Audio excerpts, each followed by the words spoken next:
नमस्कार, मी सर्वांचं स्वागत करतो हवामान अपडेट या आपल्या यूट्यूब चॅनलवरती. मी नेताय जाधव, मुक्काम पोस्ट टाकवे, तालुका शिराळा, जिल्हा सांगली. सर्वप्रथम आज दिवसभराचा जर विचार केला, तापमानाबद्दल जर पाहिलं तर आज दिवसभर राज्यात गरम हवा म्हणजे उष्ण हवा पाहायला मिळाली. कारण की अतिउष्ण वातावरणामुळे ही वायुमंडलात जी हवा आहे ती वारा गरम झाल्यामुळे आपल्याला अतिउष्ण पाहायला मिळाले. काही ठिकाणी दमट हवा आपल्याला पाहायला मिळाली. याचबरोबर राज्यात टेम्परेचरमध्ये मात्र काही अंशी वाढ झालेली ही पाहायला मिळते. येणाऱ्या 2 दिवस राज्यात टेम्परेचरमध्ये अजून वाढ होणार आहे. याचबरोबर 2 ते 3 दिवस राज्यात पाऊस अजून हा सक्रिय राहण्याची शक्यता आहे. सर्वप्रथम आज दिवसभराचा मॅक्झिमम टेम्परेचर जर पाहिलं, कोकणातील सर्वाधिक तापमान हे जवळपास रत्नागिरीने पाहायला मिळेल. या ठिकाणी 35.9, याचबरोबर गोवा 35.6, अलिबाग 33.8, डहाणू 34.8, हरनाई बंदर असेल 33.7, मुंबई कुलाबा वेधशाळेला जवळपास 33.1 डिग्री सेल्सिअस, मुंबई सांताक्रूज असेल 33.6, याचबरोबर पश्चिम महाराष्ट्रातील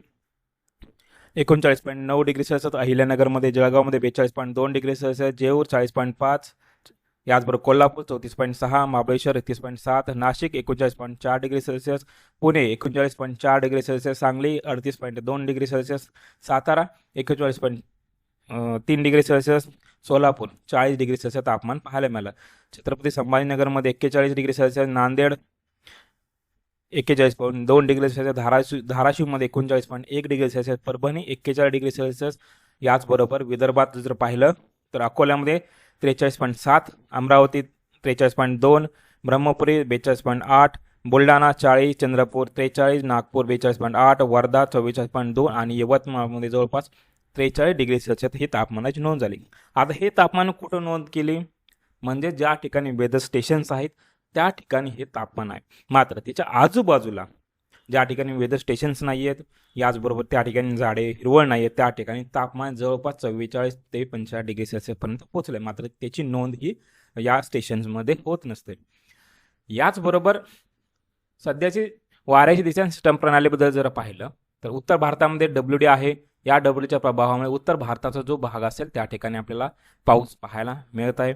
याचबरोबर उत्तर भारतामधून जी उष्ण हवा आहे ती उष्ण हवा उत्तर प्रदेश असेल, याचबरोबर राजस्थान असेल आणि अरबी समुद्रामधूनही उष्ण हवा पाकिस्तान याचबरोबर राजस्थान मार्गे परत देशभरामध्ये येते.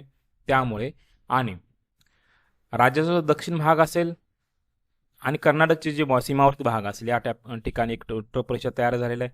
दुसरी टोप रेषा जी बिहार झारखंडपर्यंत पोहोचलेला आहे. तर या टोप रेषे शेजारी आपल्याला काही अंशी गारपीट, काही अंशी विजेचे कडकडासहित पाऊस पाहायला मिळण्याची दाट शक्यता. याचबरोबर हा जो पाऊस असेल तो येणाऱ्या 2 दिवस कोकणाचा भाग असेल, दक्षिण कोकण असेल आणि घाटमाथ्याचा भाग असेल या ठिकाणी पाहायला मिळेल. त्याच्यानंतर हाच पाऊस उत्तरेला सरकण्याची दाट शक्यता आहे. मात्र राज्यात टेम्परेचरमध्ये वाढ आपल्याला पाहायला मिळणार आहे. याचबरोबर सध्या लेटेस्ट आठल्या नियमानुसार जर पाहिलं तर आज रात्री रत्नागिरीचा संपूर्ण उत्तरेचा भाग असेल, याचबरोबर साताऱ्याचा वाई, शिरवळ, खटाव, मान तसेच सातारा शहर असेल या ठिकाणी लाईटनिंग थंडरस्टॉर्म सहित काही ठिकाणी आपल्याला गारपीट पाहायला मिळण्याची दाट शक्यता आहे. कराडमध्येही पाऊस पाहायला मिळण्याची शक्यता. याचबरोबर सांगली जिल्हा शिराळा तालुक्याचा पश्चिम भाग असेल, याचबरोबर पलूसचा काय भाग असेल या ठिकाणी हलक्या स्वरूपाचा पाऊस पाहायला मिळण्याची दाट शक्यता. तसेच जत असेल, कवटेमांग असेल, मिरज असेल या ठिकाणी हे ढगाळ वातावरण व तुरळक स्वरूपाचा पाऊस पाहायला मिळणार आहे.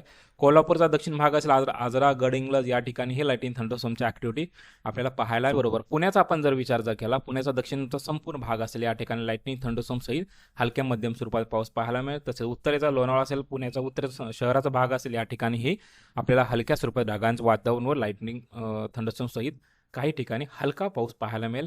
अहिल्यानगरचा पश्चिमेचा संपूर्ण भाग असेल त्या ठिकाणी शक्यतो कोण ढगाळ वातावरण राहण्याची दाट शक्यता. याचबरोबर सोलापूरचा उत्तरेचा भाग असेल, बार्शीचा काही भाग असेल या ठिकाणी आपल्याला हलके पद्धतीचे ढग पाहायला मिळू शकतात. तसेच उत्तर सोलापूर असेल, दक्षिण सोलापूर असेल, अक्कलकोट असेल या ठिकाणी हे ढगाळ वातावरण आपल्याला पाहायला मिळतं.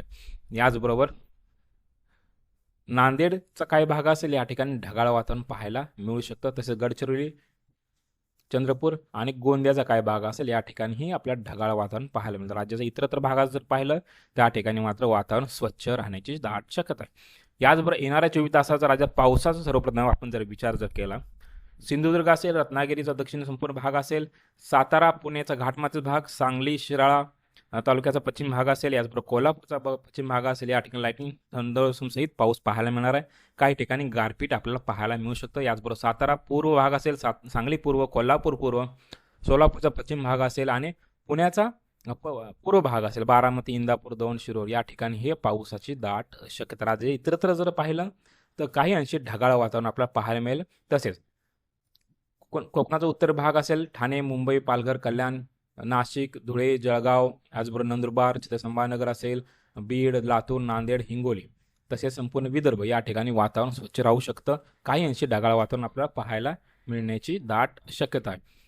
याचबरोबर उष्णतेचा जर विचार केला, संपूर्ण विदर्भ जवळपास 42 ते काही ठिकाणी 45 डिग्री सेल्सिअस तापमान पर्यंत जाऊ शकतं. याचबरोबर जळगाव पूर्व भाग असेल, संभाजीनगर, जालना, बीड, धाराशिव, लातूर या ठिकाणी 42 डिग्री सेल्सिअस तापमान पाहायला मिळू शकतं. काही ठिकाणी 40 ते 41 डिग्री सेल्सिअस तापमान पाहायला मिळणार आहे. सांगली, सातारा, पुणे, याचबरोबर नाशिकचा दक्षिण भाग असेल, अहिल्यानगर असेल, सोलापूर असेल, या ठिकाणी हे 40 डिग्री सेल्सिअस तापमान आपल्याला पाहायला मिळण्याची दाट शक्यता आहे. तसेच घाटमाथ्याचा भाग असेल, या ठिकाणी मात्र 38 डिग्री सेल्सिअस तापमान पाहायला मिळू शकतं. तसेच रत्नागिरी, रायगड आणि सिंधुदुर्ग या ठिकाणी उष्णतेची लाट राहणार आहे व पावसाच्या ॲक्टिव्हिटीही त्या ठिकाणी पाहायला मिळते. या ठिकाणी हे जवळपास 35 डिग्री सेल्सिअसपर्यंत तापमान पाहायला मिळणार आहे. तसेच मुंबई शहर असेल, उपनगर असेल, ठाणे असेल, पालघर असेल, या ठिकाणी ही 34 डिग्री सेल्सिअसपर्यंत तापमान आपल्याला पाहायला मिळू शकतं. तर हे होतं येणाऱ्या 24 तासाचं राज्याचं हवामान अपडेट. जर आता आपण हवामान अपडेट या यूट्यूब चॅनल सबस्क्राईब जर केलं नसेल तर कृपया सबस्क्राईब करा, बेल आयकॉन नक्की करा. धन्यवाद.